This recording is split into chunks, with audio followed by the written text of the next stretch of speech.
So Sgraffito is the idea of carving away to leave your image. So today that's what we're going to do in this video. We're going to take our wide mouth vase that's almost more like a bowl, and we've removed the frog on the inside and we put it on a banding wheel.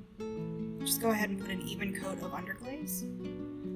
You don't need to do the full 3 coats like normal, we just need to get enough to get some color on the surface. You can also do this with slip. If you do choose a brush, definitely just make sure it's not going to fall apart on you. Had a little brush malfunction there.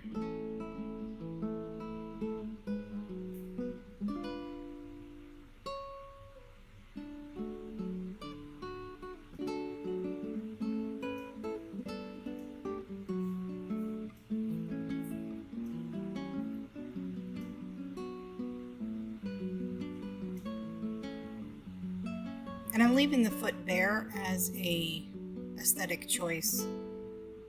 Underglaze typically doesn't stick to the shelf unless it's really thick. Black can sort of stick a little bit, so can the blue.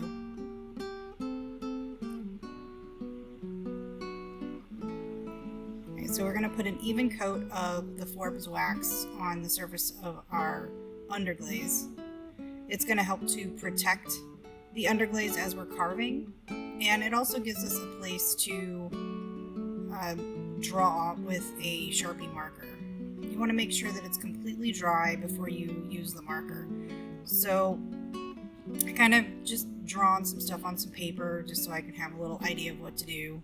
It's just really simple lines with quick leaf drawing shapes, not really worrying too much about it, just going for it.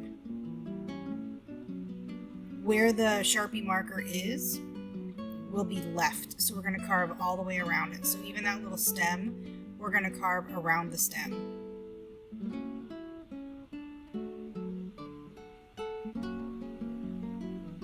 Sometimes it's confusing to figure out what to carve and what not to carve. So if you want, you can actually fill in the leaves like there so you can know that that's what's going to be left. And always use a dry brush to remove the little bits that kind of come up when you're carving. That wax can melt with your hand temperature, so by brushing those little bits back into the clay, you can actually smush them back into the grooves that you've just created. And then you'll have to kind of recarve them away. So if you have a brush, it's just a little bit easier.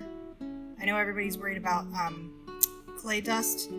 The clay is still a little bit damp, so it's not perfectly fine, dusty little bits of clay. If you are concerned, you can always wear a mask, but we should be always wearing a mask in the studio right now anyway. If things change, you know, you can always still wear a mask whenever you're carving, or you can go outside.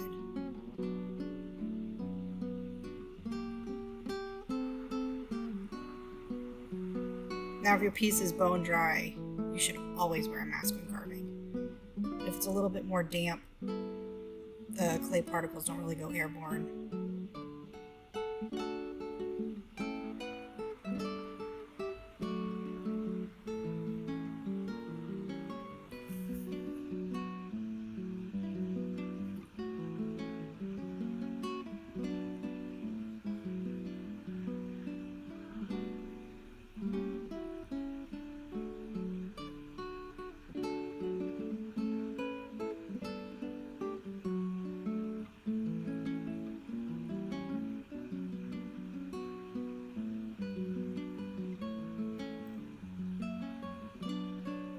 Now remember, your piece is fragile at this state, so you don't want to push too hard.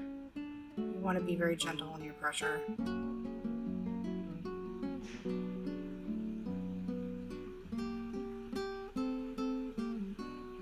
there we put the frog back in the inside. Alright, see you guys next time.